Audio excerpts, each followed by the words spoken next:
Hey, hey, hey, welcome back. Do not ask me what is going on up here because I do not have a Scooby. I woke up like this, so deal with it. August has officially begun. It's time for me to sit down, relax, got my juice, and just talk you through my favourite bits and bobs from July. You should really know the score by now, so I'm just going to get right into it because July was a lot more exciting and jam-packed than June was. So here we go. Without further ado, we're going to kick it off as always with my favourite song of this month. This month it has to be Madre, Tierra by Chayanne, also known as Oye. Chayanne is a Spanish singer. I once heard this song on holiday a couple years ago and I was like, that sounds really good. And then, as I said in my previous videos, I've been starting to learn Spanish again. So now I'm like, when I'm listening to it, I'm picking up on words and I'm like, wow, this is actually a really good uplifting song. Madre Tierra translates to Mother Earth. A lovely cheery tune about loving your life and forgiveness and love and happiness and the drums of Mother Earth. It's a really uplifting tune. I just realised my voice is going, oh my god, sorry about that. Every time I listen to it, I literally close my eyes and I feel the sun beating down on my face and I'm just like, I could be in Spain right now, son. I really could be. Moving swiftly on, up next is my favourite album of this month. I kind of mentioned this one a lot in my last video. It's Restitch These Wounds by Black Veil Brides. I mentioned in my last video that I think one of my favourite songs was, I think it was Sweet Blasphemy. I can't remember what one, to be honest.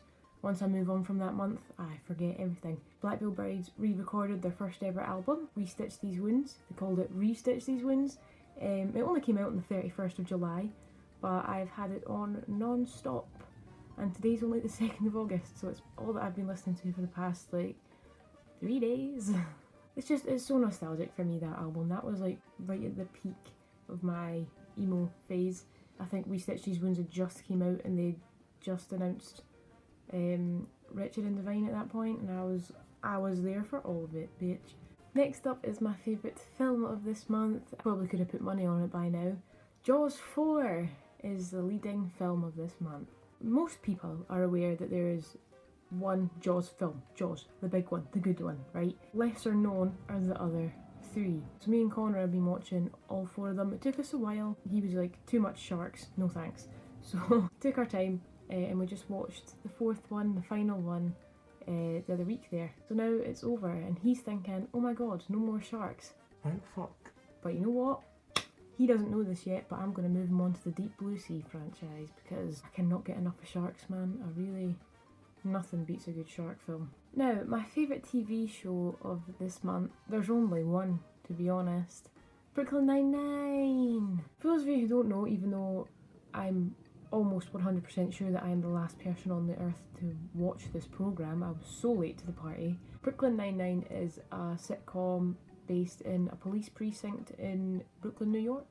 Currently I'm on like season 3, I think I'm at the end of season 3, so no spoilers please, but I've been told that it just gets better and better from here on out. So I'm looking forward to that, and Boyle speaks to me spiritually, so take from that what you will. But I'm glad that I'm finally on the hype for it because it took me a while to get there.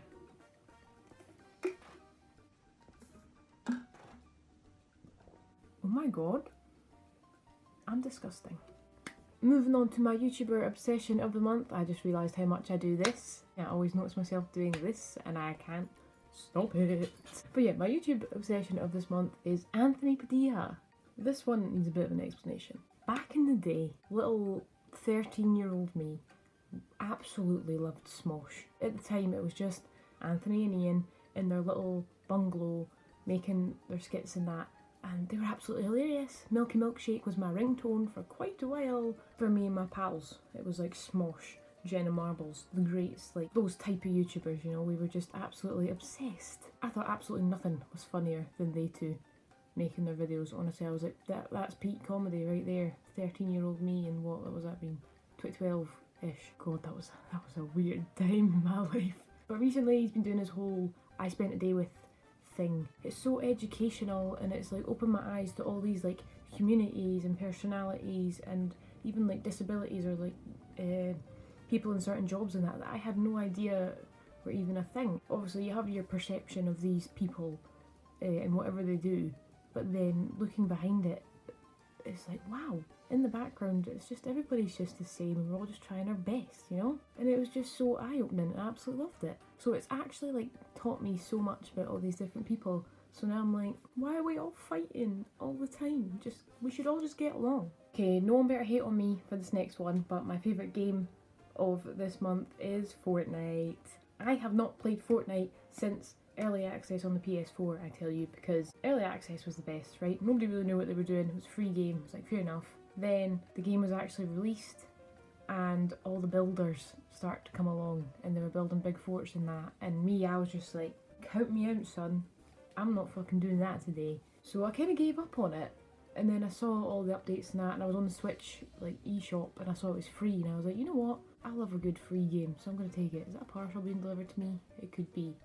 Let's try and play it again. And I opened it up, and it was, you know, Season 3, the one with the sharks. Of course, there's loot sharks in it, which absolutely terrify me, like, scare the shit out of me. Every time I hear that music, I'm out of there. Absolutely out of there. I'm not gonna lie, I may have spent a little bit of cash for some V-Bucks so I could get a skin, because you know your girl does not like playing as male characters if there's female options. I can't help it. I like my characters to be as close to me as possible so I can like live vicariously through them, if you know what I mean. I did spend $3.99 to get a skin. Obviously, skins do absolutely nothing to make you any better at the game. You don't have to spend money on it. It's just for the aesthetics, really. But I've not bought a battle pass. I will never buy a battle pass. I promise you that. I will only buy individual little things that I want, okay? And I mean, I must say, I've only been playing it for a couple of weeks and your girl's already got 2 victory royales under her belt. Still got it. Never lost it. Sorry, this guy is going to come in here with a parcel and I'm going to have to boost to the door, aren't I? But it's a Sunday. No post on Sundays. No post on Sunday. This will be the Sunday that there is post when I'm fucking sat trying to do this. My favourite book of this month is up next, and it is Labyrinth by Kate Mosse. I don't know if her name's Kate Mosse or Kate Mosse, because it's like Moss with an E at the end. So sorry if I've said her name wrong, I apologise for that. I've got it right here. This is the only book I've been reading all month because it's over 80 chapters long, but it is an amazing book. Where is that coming from? Everybody's just in uproar as soon as I put the bloody camera on today, aren't they? I got this in a charity shop that I used to work in, clearly, because I've not took the sticker off it, and I've had it for absolute yonks, and I just didn't read it because, well, it just looked like too long, didn't read, you know, like 80 chapters. But then when I looked at the chapters, I realised they're only like 4 or 5 pages long each, so I was like, that's my kind of book. And I kind of forgot that it was on my shelf as well, until I was watching Sex Education, and I noticed that the wee guy, the main one, whatever his name is, it's just like went out of my head right this second. He has this book on his bedside table. And I was like, oh my god, that's my book, I've seen that before, I've seen that Labyrinth. So I thought I'd get it off my shelf and actually give it a try. I'm absolutely loving it. Still, you can see I've almost finished it. I'm on chapter 69, but I still barely have a clue what's going on. There's 2 girls, one's in 13th century France, the other one's in France in 2005. And it's something to do with the Holy Grail and Ark of the Covenant and like the Crusades and stuff. And these 2 girls are linked through their minds. And there's like stuff to do with ancient Egypt and that. And there's like 2 groups. There's like the baddies and the goodies. And to be honest, I'm at chapter 69, but none of the secrets have really been revealed yet, like fully. I'm still a bit wandering around in the dark. But I tell you, I am enthralled by this. Like, the secrets, and it's like, oh, why is that person doing this, why is that, who's the connection between these 2? It's absolutely phenomenal, and I still have not a clue what's happening, but I will find out very soon, I hope. That went nowhere, I just started babbling, oh my god. It's a good book, I'm almost finished with it, but it's very long and very secretive.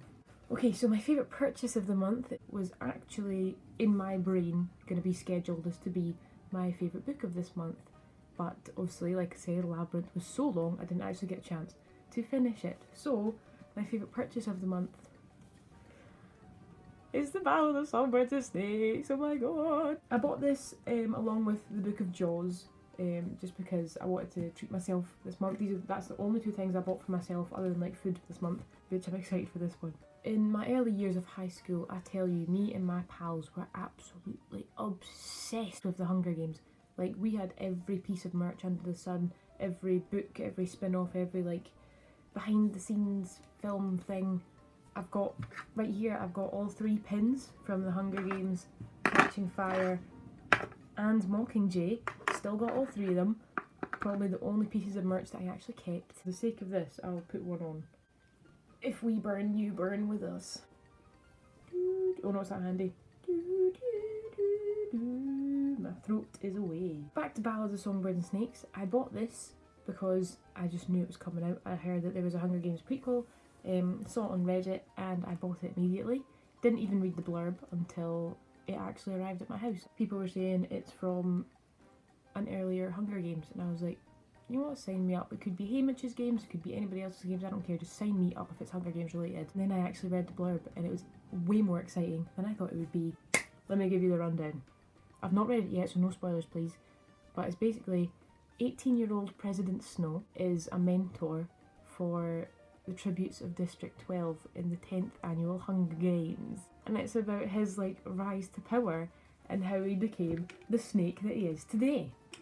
Or was. I love Labyrinth, don't get me wrong, but I can't wait to get that finished and move on and read Ballad, Songbirds and Snakes. Moving on to my favourite food of this month, it's the Sneak Energy cans. Also, this is not a can, but I just realised that I chucked out all the last set of cans because I finished them all. But yeah, the Sneak Energy cans, I've been living off them this month because I'll put a card up here in case you haven't seen it, but I just did a review of the Sneak Energy cans in comparison to like their tubs and stuff. Pretty good, to be honest, they were actually really good. But yeah, I'll leave a link to that if you haven't seen it, because I don't want to just like regurgitate all the information that I just said in that video and then bore you all here and be like, oh, it was really good, did that. So you can check that out if you want to hear more about those, because I've been living off them and I've actually got another batch due. Maybe that's what the guy's delivering. I don't know, he's really mucking about by there. Anyway, Sneak cans are lit. I'll leave a link to that video, I'll leave a card to that video, and I'll leave a link in the description to my Sneak Elite where you can use the link to go onto the Sneak website, and if you use my link then we both get points. It's like a refer a friend thing.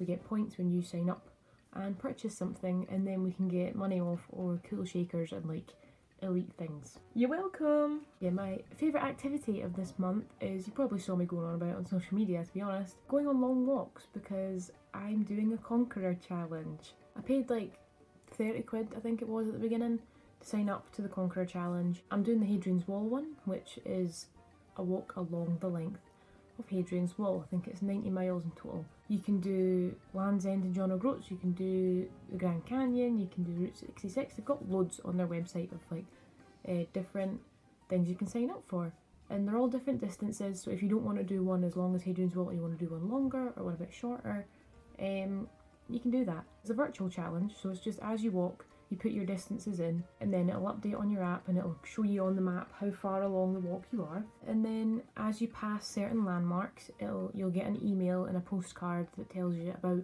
the landmark you just passed. And obviously if you know me, you know I absolutely adore Hadrian's Wall. I think that's absolutely amazing. So, you know, I had to do it because at the end, once you complete your challenge, you get a medal in the post. Obviously I've not received my medal yet. A different medal for each Conqueror challenge that you do to say you have completed that challenge, and I can't wait to get it. I think it'll be so cool. And to top it all off, the main lesson I learned this month is that you don't have to buy a big fancy bottle of fake tan from a big fancy shop or pharmacy, right? Tesco's fake tan works just as good as any other tan, if not better. So don't waste your money or feel judged if you don't use fancy tan.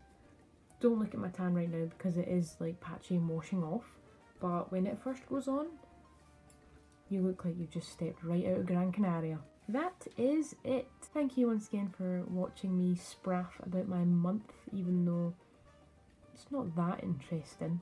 Please leave me a like, a comment or a subscription if you're really feeling fancy and generous and charitable. I'll leave links below, like I said, to Sneak Elite. Links to all my social medias are down there. Twitter, TikTok, Instagram, both my Instagrams. Check those out if you want. And send me any ideas that you have for videos, because like I said in my last video, I'm not very creative. So if you want me to review something or like do something, or you just have any ideas that you think might be cool or any questions, just leave them down there, bruv. Or if you're shy, then you can DM me on Instagram or Twitter or something. See you again this time next month, and hopefully a couple of times before that. If I can manage to keep myself on schedule, we will see. That man is still in his van outside, and I'm convinced he's not a postie anymore because he had like 10 screwdrivers when he last came out. So I'm going to keep spying and see what the fuck is going on. I don't know what's going on. I don't know. My street is on one today. But anyway, if I don't see you in a week, I'll see you through a windy. Bye bye.